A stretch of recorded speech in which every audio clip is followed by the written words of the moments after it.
ছোটোবেলায় একবার বাবার সাথে গরু কিনতে গেছিলাম হাটে। তা গরু নিলাম, নেওয়ার পরে দেখলাম বাবা 800 টাকা দিল। তো ওই লোক আবার দেখি আরেকজনকে 600 দিল।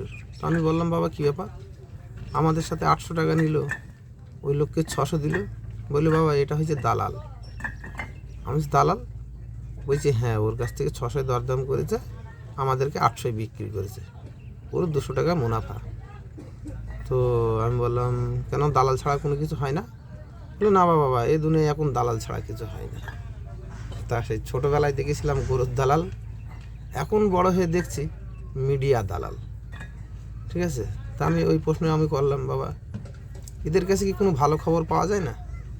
বললো, না বাবা, এরাও দালাল, এদেরকে কেউ পয়সা বেশি দিয়েছে, তাই এরা আজকে তার দালালি করছে।